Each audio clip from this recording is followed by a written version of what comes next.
welcome to the University of the West of Scotland, for those of you who are visiting for the first time, and also to the first in this series of seminars where we're going to be focusing on criminal justice issues in 21st century Scotland on behalf of our interdisciplinary research unit on crime, policing and social justice. So for those of you that I haven't met, my name is Ross Duker and I'm a professor here and also co-director of the research unit. And I'm delighted to be able to welcome this evening the first of our speakers in the seminar series, Professor Nick Fyfe, who is not only a professor but also Dean of Social Sciences in the University of Dundee. Now, for most of you in the room, I'm sure Nick will need no introduction. He was, of course, the founding director of the Scottish Institute for Policing Research, a post that he held for 10 years and just recently stepped down. And of course, he also has very widely published in the area of policing research, sits on the editorial board of several policing journals, and is also a visiting professor in the Norwegian Police University, and was awarded the Distinguished Achievement Award by the Centre for Evidence-Based Crime Policy at George Mason University in the United States. And he is also a fellow of the Police College and also a trustee in the Police Foundation. So loads of accolades, and we're absolutely honoured to welcome Nick here this evening to talk on a subject he has a wealth of knowledge on: police reform, and particularly focusing on the uses of expert knowledge. So please, if you could, show a warm reception to Professor Fyfe. Thank you. Well, thanks very much, Ross, for those very kind words. And it's a real pleasure to be here at UWS. You know, over the 10 years that I was director of Cyber, I mean, UWS played a hugely important and continues to play a hugely important role in the Institute, and you know, Ross and many of his colleagues have been very active in kind of shaping the direction of the Institute. So it was a real pleasure to be invited to come down and speak here. And as Ross said, I mean, what I want to talk about is something I've been working on now probably for about 7 or 8 years, which is to do with police reform, and particularly in relation to Scotland's experience, but as I want to indicate, you know, it sits within a much more kind of international context of police reform in several northern European countries which are going through very similar changes. But I also want to kind of relate that to issues of evidence-based policing and how we think about how evidence is actually used in policy making, and particularly how it's often seen as a form of expert knowledge that plays different roles in kind of policy debate. So that's kind of where I want to go. I was going to talk for about 40 minutes or so there will be plenty of time for questions, but if people want us to interrupt as I go through this, I'm very happy for you to do so. And I suppose I couldn't really start a presentation without a photograph of the Victoria and Albert Museum in Dundee. As many of you will have heard, it opened a couple of weeks ago, and it's just a small plug to say it's well worth visiting should you be in Dundee, and it's, you know, it's really had a huge impact on the city. So let me begin by talking a bit about the kind of context of the research that I've been doing and how that relates to, let's say, some of the themes that I want to explore this afternoon. So clearly, you know, Scotland's experience of police reform began probably in around about 2010, 2011, when, you know, discussions were initiated by the Scottish Government about what should, if you like, the size and shape of policing look like in Scotland. But it wasn't the only country that was thinking that some form of major structural reform to policing was required. And if you look at Norway, Sweden, Denmark, Finland, you look at the Netherlands, they've all gone through very similar processes of, I suppose, largely processes of centralisation, so kind of merging police forces or districts within police organisations. So if you take places like Norway and Sweden, they've had national police forces for a long time, but what they've done is they've gradually merged the various territorial areas, so that if you take somewhere like Norway, went from over 100 different command areas down to around about 50, then down to about 20, and now it's down to 12. So you see, that process of amalgamation and merger happening in lots of different places. So, and I think that's what lay behind a kind of project with a lot of colleagues in Northern Europe, and which we brought together in that book called Centralising Forces, to say, well, so what's actually going on in all of these countries that they're following very similar paths. And what we tried to do was identify some of the kind of drivers of those changes, and I think that was quite interesting because Scotland was, I think, quite distinctive in the sense that it was largely about money, and the Scottish government was very clear that basically, policing against the background of all the kind of financial cuts was very expensive, and we needed to look to ways of finding greater efficiencies. And therefore, the idea that rather than doing things 8 times over, having a single national police organisation would make a lot of sense, and there was a business case that indicated that you could save probably about £100 million a year by having a single police organisation rather than 8 separate forces. Now, there have been all sorts of challenges about realising those financial benefits, and I think there's also a view that it wasn't just about economics, that it was linked to, if you like, a kind of political project related to the nationalist government, and it was about building new political institutions in Scotland, as a way of asserting Scotland's identity and distinctiveness, because there was a very different kind of police reform playing out in England and Wales, which was about reinforcing localism and so on. So there's a kind of economic and political dimension to reform in Scotland, which is very interesting. But if you look at what's happened in places like Norway, Sweden, the Netherlands, it was far less about money. It was much more about issues of effectiveness in tackling changing forms of criminality, particularly things like counterterrorism, organised crime, things that are, operate at a large scale, where having lots of very small policing units trying to tackle that, is both inefficient and ineffective. So there were different drivers in different countries.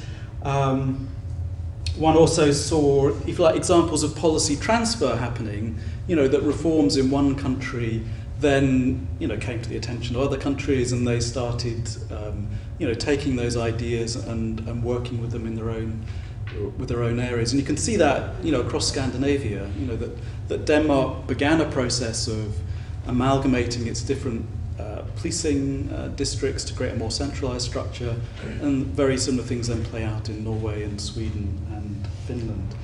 So that was the kind of background. I say that led to a piece of work that I did with some colleagues that resulted in the book about centralising forces, and we did put a question mark after that title very deliberately, because not everywhere is centralising, and England and Wales is a very interesting example of trying to reassert localism in policing through things like police and crime commissioners. And in probably a few months' time, a special edition of the Policing Journal will be published, which Jan Terpstra and I have edited, which kind of updates the story about police reform in Europe. So, if you like, 5 years on from centralising forces, what have we learned about police reform? What have the challenges been? And what clearly emerges from that is that actually all countries have struggled with things that Scotland have struggled with: the balance between centralisation and localism, the balance between kind of local policing and more specialised forms of policing, and have struggled with issues of governance. How do you balance central forms of governance with allowing kind of local democratic voice to be heard in policing. And I think the other very clear message that emerges from all of that work is that despite a tendency to see police reform as an event, it is very much a process. It's a process of negotiation, of implementation, and so on, where the actual outcomes are the subject of all sorts of relationships, power dynamics, and so on. And sometimes when I look back to what happened, and particularly the way, the sort of political discourse around reform in Scotland played out, it was almost though on the 1st of April 2013, that was it, that was reform, and it just happened. Whereas, the reality is that these things take 5, 10, 15 years to address a lot of the issues that emerge out of those reform programs. So, to that, sorry, that's a long-winded way of talking a bit about the background. And, I was quite interested by this quote from Christia Comentonio, who's written quite a lot about police organisations. And he talks about, governments and police organisations embracing what he calls the rationalised myth of coordination and integration of resources as a means of cutting spending and increasing value. And say, you see that across Northern and Western Europe, that idea that somehow, if we have greater integration, that is going to deliver all these benefits. Whereas in fact that is, that's something that has to be tested, and it's far less straightforward, I think, than is sometimes claimed. So that, as I say, that provides the context, and I won't go into the story in Scotland. You'll all be familiar with it, but as I say, back in 2010, 2011, you had a sustainable policing project established by Scottish Government with strong participation from policing and from the civil service and so on. And there was the exploration of different potential models, enhanced collaboration between the 8 forces, moving to a regional model of 3 or 4 forces, or moving to a national structure. And at the end of those kind of deliberations, which I'm going to talk a bit more about in a moment, there was a view that actually a single organisation was the best way to achieve efficiencies and effectiveness. And I say it was against the background, as you can see from this quote from Kenny MacAskill, who was the Justice Minister at the time, that the status quo was not sustainable. We can't afford to keep on doing things 8 times over. So they were very clear about the economic rationale that underpinned reform. So that's the background. So what do I want to explore this afternoon? So one thing I want to talk about is what we understand by expert knowledge, because there's some quite interesting work in fields which might seem very distant from criminology, so in the fields of kind of linguistics and anthropology, about what we understand about expert knowledge. And then how, if you look at the kind of story of police reform in Scotland, you can, if you like, trace this search for what is often referred to as epistemic authority. In other words, trying to use expert knowledge to justify, legitimise, substantiate the decisions that were taken during the course of the reform process.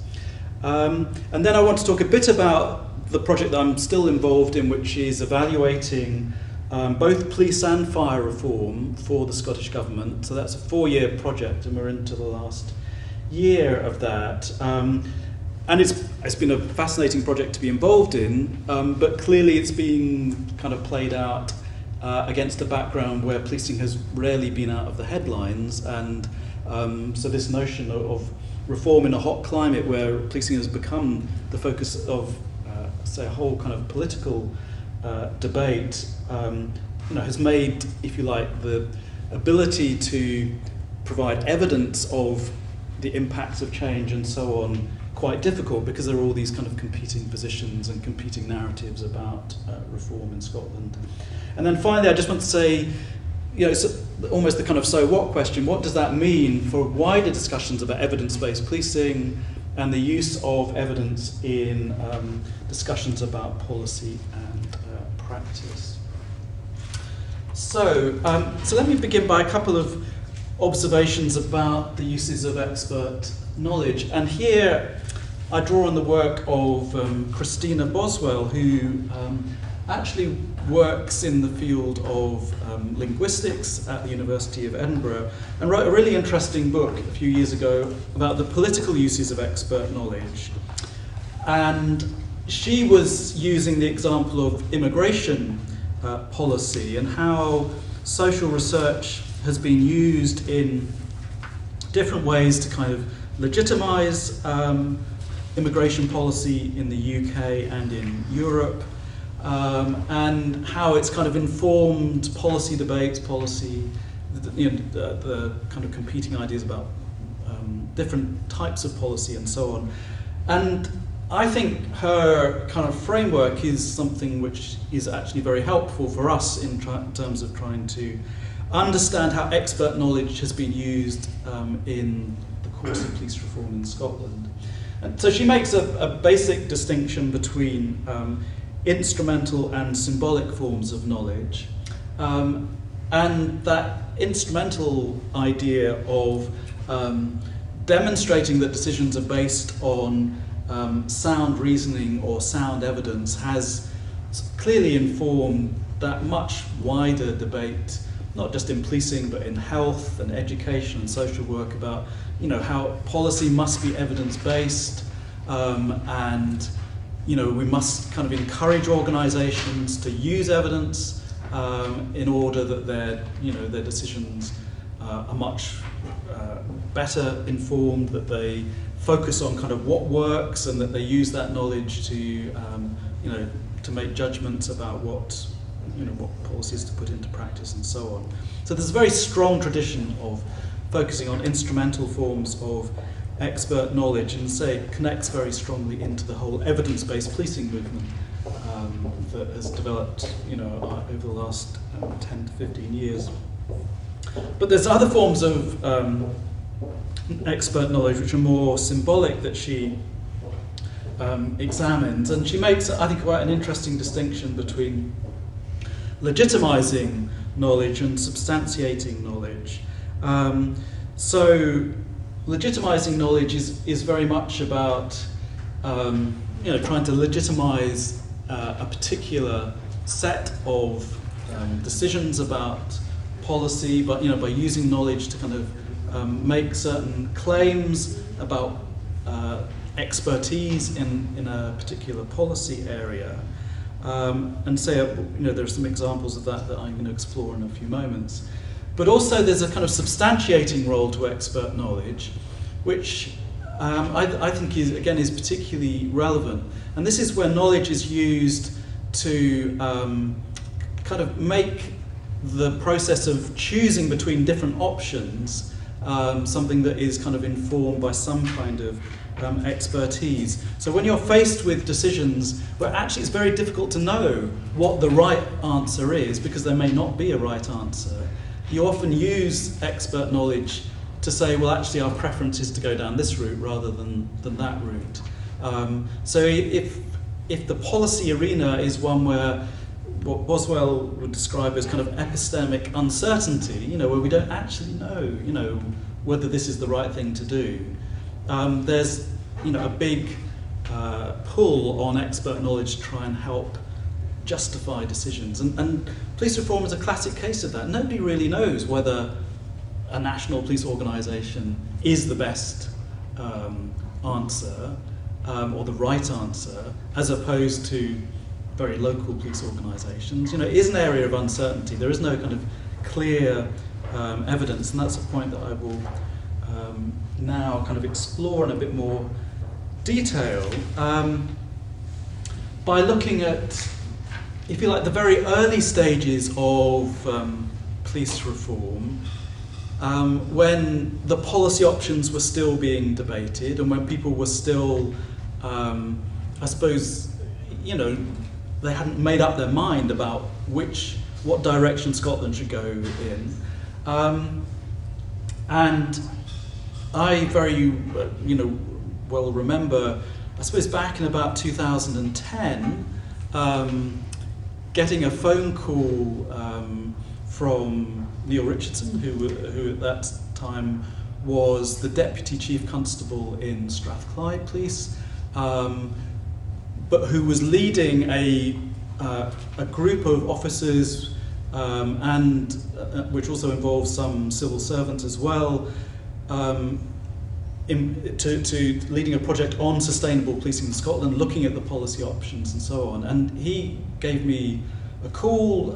He'd been involved in Fyfe for a long time, and said, could we do a piece of work for the Sustainable Policing Project that looked at the evidence base around police mergers and police amalgamations and so on.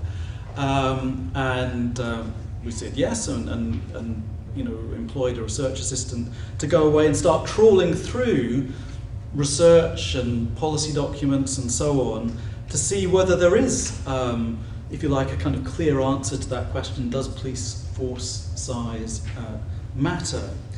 And so we did that work, and it fed into the Sustainable Policing Project, and actually subsequently we have published that review that we did and updated it slightly in the journal Police Practice and Research. And I think what was interesting about that piece of work was that it showed that basically there is no compelling evidence regarding the kind of optimal size and structure of police organisations. That basically you can make an argument for both small small structures, small is beautiful, or you can make an argument for consolidation. So the small is beautiful argument is, well, that means that policing is very connected to local communities, that it allows a lot of kind of interaction between citizens and the police in terms of setting priorities and so on. And it allows a lot of oversight by locally elected officials. Or you can make an argument for consolidation, which is, you create much greater efficiency, you have much greater capacity to deal with things like cybercrime, terrorism, organised crime, and so on. So, people were making arguments for both those models. And when you started trying to find evidence of what the impact was of going down these different routes, the evidence was really of very variable quality. At that time, there was only one systematic evaluation of police reform that we could find, which was a piece of work done in Denmark, where, though they had a national police organisation, they decided to merge most of the police districts, so they went from over 50 down to around about 20. And a reform evaluation team was put together from the University of Copenhagen, and they kind of looked at what impact that had. And that was one of the few systematic attempts over several years to try and track the impact of reform. And what that quite clearly demonstrated is there are all sorts of risks about doing this. I mean, they saw public confidence in policing decline quite rapidly during the early stages of reform, which only began to kind of improve after 3 or 4 years. They found all sorts of technological issues emerging, around ICT projects that were expected to deliver all sorts of efficiencies, and those were never realised. So they said, well, whatever the benefits of doing this, there are huge risks involved. And so we did find some other examples of small research projects trying to track the impact of reform. There's one in Finland, but there was very little evidence. And to say the overwhelming message was these things are very risky, and they can have all sorts of unintended consequences. So that information was fed into the Sustainable Policing Project, and and obviously then a lot of other things were fed in, to do with the political environment, to do with public opinion, and so on. and and the outcome, as we all know, was the decision to go down the route of creating a single national police service. So I think one could argue that in instrumental terms, that evidence review that we didn't really have any immediate influence on the course of the policy debate around police reform in Scotland. It hadn't offered any compelling evidence for a particular structure. It has highlighted some risks involved in the process of merger. But I think, kind of going back to Boswell, its significance is much more in terms of its symbolic value, both in terms of issues of legitimacy and in terms of substantiating knowledge. So, one of the points that Boswell makes is that organisations, whether it's police organisations or health or education organisations and so on, have to secure legitimacy from the various sort of actors within the environments within which they operate. So they have to secure legitimacy from government. They have to show government that they are behaving appropriately and so on.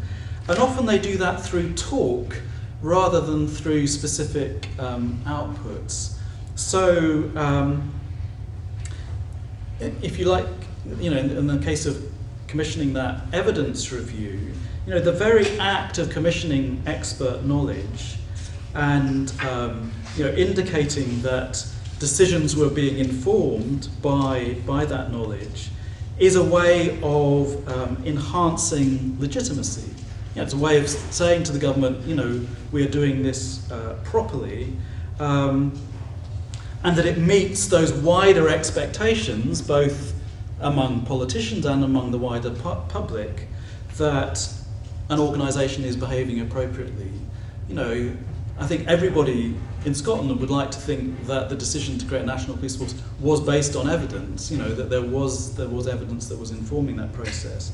And that is particularly important in a very unstable environment where there is, she talks about epistemic uncertainty.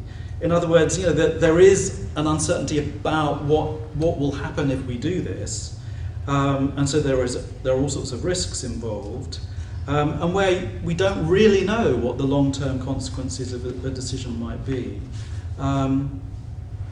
So, in other words, the review that we did helped provide that kind of legitimacy. It helped, the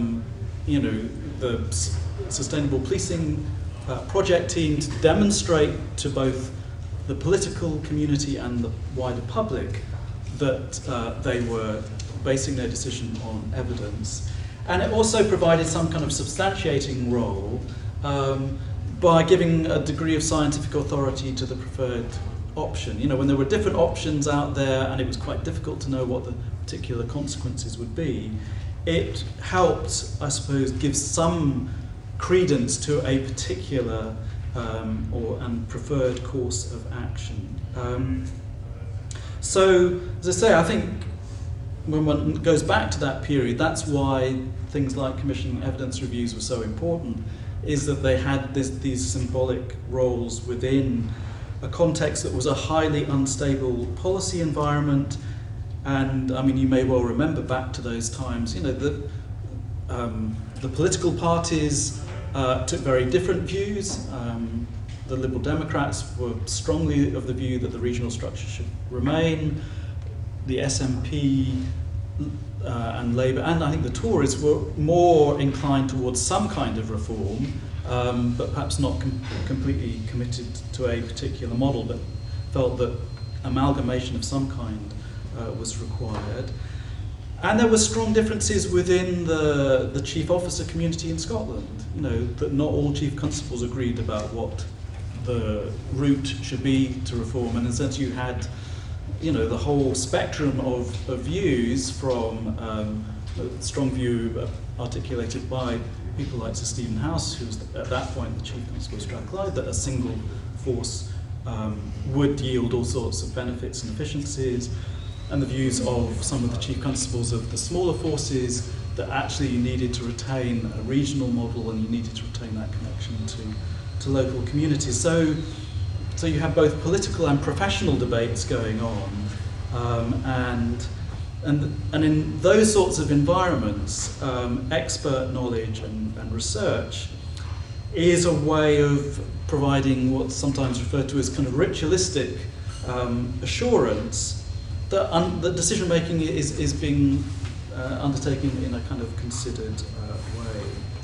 So that was the situation back in the early stages of police reform in Scotland. And I suppose what I want to do now is kind of fast forward to much more kind of contemporary questions about evaluating police reform, say, in what might be called a hot climate. And that's a phrase that I've taken from some work done by Ian Loader and Richard Sparks, where they talk more generally about how criminal justice often operates in a hot climate where there's increasing politicisation and media debate. And I'm sure everybody in the room is well aware of the debate that has followed Police Scotland through the various sort of stages of reform, and that's been a very politicised debate, it's been a very polarised debate. But it was against that background that the Scottish Government decided to commission an evaluation of police and fire reform, because fire was being reformed at the same time and going through a very similar set of changes of merging the 8 fire and rescue services and creating a single service. So that project was put out to tender. CYPA, in combination with a couple of other organisations, What Works Scotland and the Scottish Centre for Social Research, was successful. And say over the last 4 years I've been leading that project, so we're now into the final year of that, and each year we've been publishing reports that provide some insights into how the reform process is playing out. So I suppose what I want to do again is think about that project through this lens of different forms of expert knowledge. And I suppose at one level one can see that reform evaluation as being a classic example of kind of the legitimising role of knowledge, in that the government was well aware of the major controversies that were surrounding the reform programme, and that having some kind of independent evaluation was a way of responding to that, and of playing a kind of legitimating role by saying, right, we're getting experts in to tell us what's working and not what's not working. But also I suppose I want to argue that it's had a very important instrumental and substantiating role as well. It's had an instrumental role because the way the evaluation of police reform has been framed by Scottish Government is to say it needs to focus on the 3 strategic aims of reform, which were set at the outset of the process. And again, I'm sure these will be familiar to most of you. So the aims of reform were to protect and improve local services despite a declining budget, to create more equal access to specialist expertise and national capacity, in areas like homicide investigations, high-risk missing persons, and so on, and then to strengthen that connection between services and communities. And part of the focus of our reports, and if you like, as directed by the Scottish Government, is to say, well, what progress has been made towards achieving those aims of reform? And the short answer is it's a pretty complex picture. There's been more progress in some areas than in other areas. So I think our view, and I'd be interested in views of others, is that in terms of the second aim of reform about creating more equal access to specialist expertise. Our sense is a lot of progress has been made in that area, that there are new units, new structures, new processes for accessing specialist support and national capacity that didn't exist before. That I feel, in terms of the first aim, that some progress has been made, that there has been an ability to protect local services, partly by mobilising other resources, even though the budget for policing has declined. But the area that has proved particularly challenging is about maintaining those connections with local communities. And as I want to come on to, a lot of people have talked about a crisis of localism, emerging during the early period of reform. And this takes us back to debates about things like armed policing, the use of stop and search, where there were all sorts of kind of concerns being articulated, often by local scrutiny committees based in the local councils, that decisions were being taken by Police Scotland at a national level that had all sorts of local implications, and that they felt that they didn't have any kind of voice in those decisions, and that the Scottish Police Authority, which had replaced the regional police authorities, in a sense wasn't kind of listening to those very local concerns, and was basically saying, well, these are matters for the Chief Constable, they're not necessarily matters for the police authority. So there were, I suppose an accumulation of concerns about, well, what is happening to local policing and local engagement. And that prompted things like the review of governance in policing that was undertaken by the Scottish Police Authority. And it was into that sort of realm that the second year of our evaluation of police reform sort of took as its focus, how is reform playing out in local communities across Scotland? What are the views of local frontline police officers? What are the views of local communities? What are the views of local councillors involved in scrutiny committees and so on? So we published that report in the summer of 2017. It got a certain amount of kind of press attention, and I suppose in a way what we highlighted in that report were three things. I mean, one was the basically the cumulative effect of a whole set of decisions being taken at a national level to kind of restructure the organisation. And those, individually those decisions made sense, but the way they came together in local areas caused all sorts of difficulties and challenges. So there were concerns, we call them the 3 Rs. There were concerns about redeployment, so people being taken out of local policing teams and put into more specialist units, and then those local policing teams feeling that they had diminishing resources because officers weren't replaced.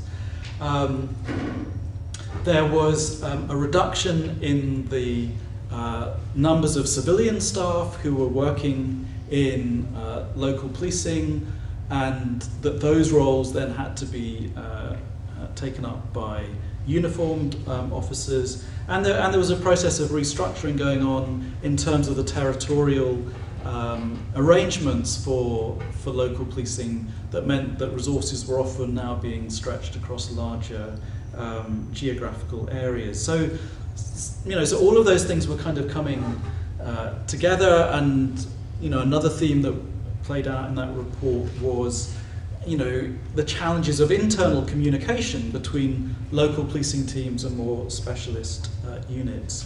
So in a sense we were able to bring a certain level of expert knowledge or evidence to bear on those wider, very politicised debates about what was happening in terms of local policing in Scotland.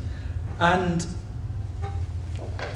I think that some of that evidence was fed in quite directly into work that was going on involving both Police Scotland and the Scottish Police Authority to develop a new 10-year strategy for policing in Scotland, and many of you again will be familiar with the publication of Policing 2026, where what you see is a very, I think, strong commitment to localism, and there's a strong theme running through that document about the importance of local communities and getting them engaged with policing. And so in a way, I think, our evaluation played some role in that. There were lots of other contributions as well, in terms of helping to substantiate the kind of policy preferences that were being articulated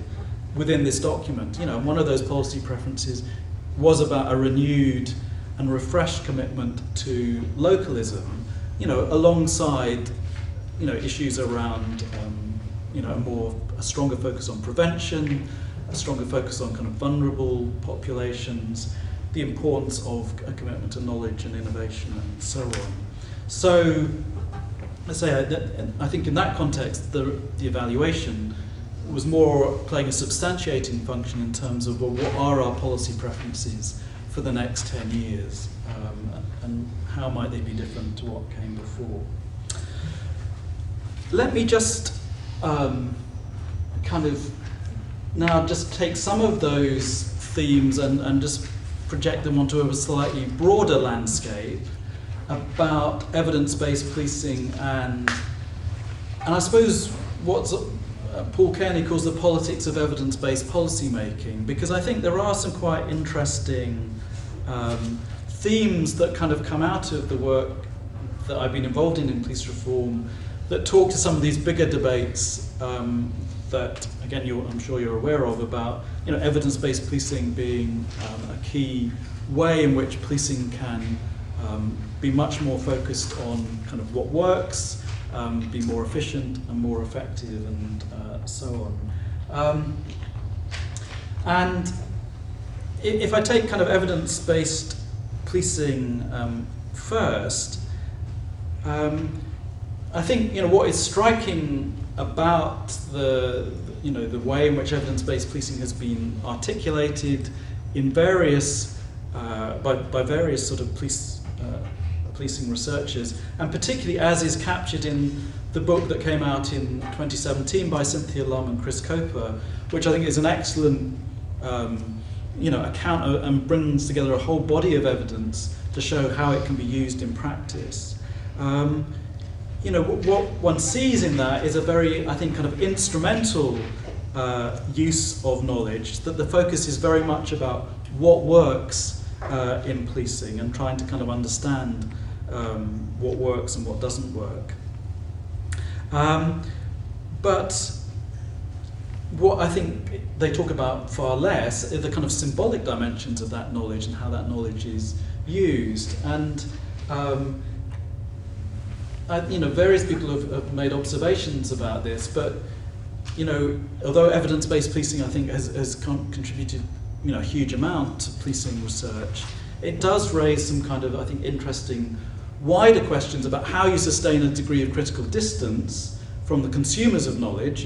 How do you ensure that there is, I suppose, both a degree of relevance to policing research by working closely with practitioners and policymakers, and that's clearly been, a focus of CIPA over its, 10 or 11 year history, but at the same time, at least allow some kind of critical distance, some degree of independence, so that other questions can be raised. In other words, that policing research shouldn't just be seen as a problem-solving activity; it should also be seen as a problem-raising project. In other words, it's there to kind of highlight issues and concerns, as well as kind of provide insights into kind of what works and what doesn't work. And as Leslie Macara, talks about the need to provide transcendent and situated research. Transcendent in the sense that as researchers we can offer a view of the kind of bigger picture of how a wider system works and what the interdependencies are between different elements of the criminal justice system, but also we can offer a more situated view. In other words, we can engage with local communities, with local police officers, to understand the world from their perspective. And that gives us a very privileged position, the fact that we can operate at those different levels. So, in a sense, making sure that as researchers we, understand our position both as having a degree of critical distance and being able to operate in different ways, I think is important. I think the other point that I want just finally to make is, how does all that discussion about evidence-based policing feed into what we know about the politics of policy making? And so, from being involved in the whole police reform process in Scotland in various ways over the last 5 or 6 years, this is something that I'm very mindful of, that, while we may have quite idealised views about the use of evidence, and I feel sometimes there's a slightly naive view, if I'm being honest, in some of the evidence-based policing literature, that somehow evidence will drive policy choices. The reality is very different, because evidence alone is never sufficient to make policy, because there are all sorts of other things that crowd in to the policy making process. And therefore, as researchers, I think we need to be much more attuned to how we use evidence in arguments and narratives, and how that feeds into all the participants in policy making. I mean, research is only one bit of the picture. There are all sorts of political pressures.